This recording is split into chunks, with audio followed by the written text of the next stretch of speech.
We are back out on the Cranes Etc. freeway for another US truck. It is the Peterbilt Model 579 Ultra Loft Tractor with a 53-foot refrigerated van. This model is by Diecast Masters and it's one of their transport series. The packaging is high quality and it comes in an outer shipping carton.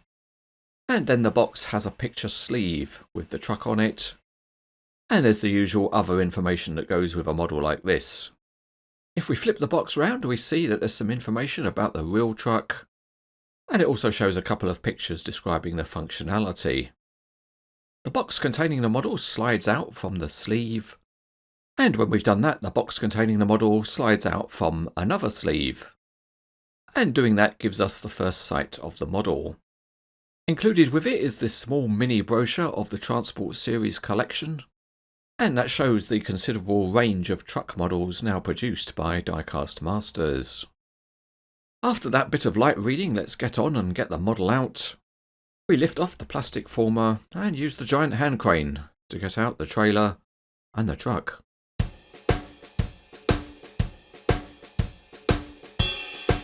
Before we start, just a reminder that you can see a lot more about models on the Cranes Etc. website, and the link to it is in the video description below.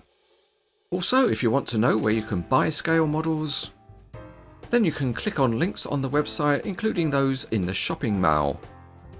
And listed here are dealers that sell models in countries across the world.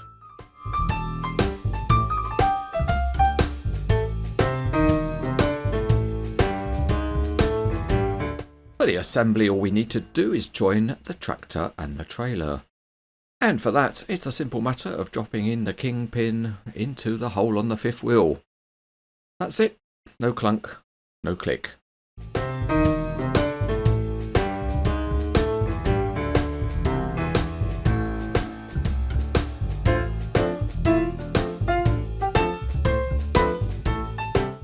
Starting underneath the Peterbilt, and the detail is quite good. The gearbox and drive shaft are modelled, as are two large tanks. Many of the details are in plastic, but the colour match is very good. There are decent looking tyres on the wheels, and a nice touch is the mud flaps at the back are made of flexible material. The high point is the shiny grille at the front, and it's got a tiny Peterbilt badge at the top.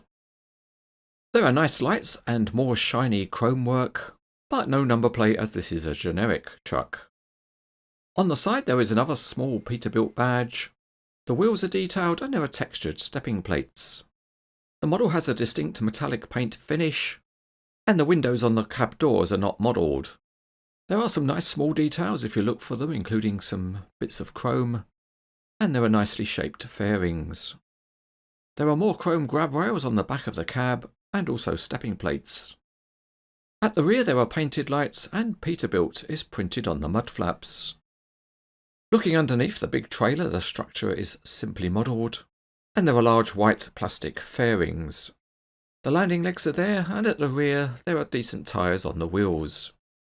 This is a refrigerated van, so the refrigeration unit is at the front, and it's nicely chromed. The van sides are metal and there's some really nice rivet detailing, and printed on the super shiny sides is the big Peterbilt logo. Towards the rear of the van are some small safety graphics, and the detail around the wheel arches is also good.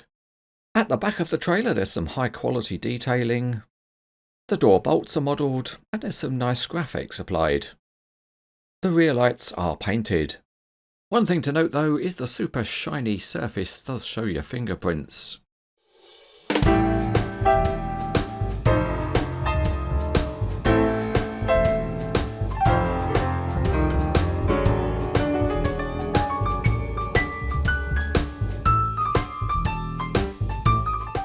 For the features review, we start back with the Peterbilt, and this model has the ability to pose a very good steering angle. With that knowledge, let's get out onto the Cranes Etc. test track, and the 579 rolls nicely down the freeway in a straight line. But what happens if we want to round the turn? Well, the wheels jam at a very tight radius, but they roll well on a shallower bend. Let's move on to take a look under the hood, and it tilts forward to a good angle.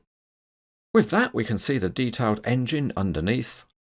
It's got different coloured components, and there's also the PACCAR name on it. The model engineering is nice as the hood smoothly shuts. The cab doors don't have windows, so you could put your finger inside in order to open the door, and that's probably a better way of doing it than trying to rip the mirror off. Again, the fit of the parts is very good. At the back there's another nice feature, which is the adjustable fifth wheel. And you need to put it in the right place so the trailer fits properly. But wait, there's more.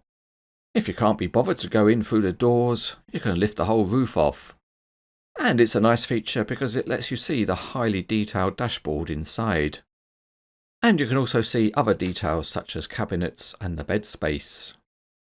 Starting underneath the trailer, the rear wheels spin freely, and they also have soft mud flaps.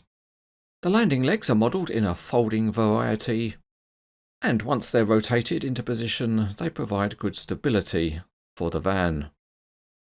There's also another feature which is nice to see on a model like this, and that's opening rear doors. And they've been modelled particularly well because they open up and fold flat to the sides of the van. That gives us a chance to look inside the dark, long body, and it's interesting that even the floor has some ribbed detailing.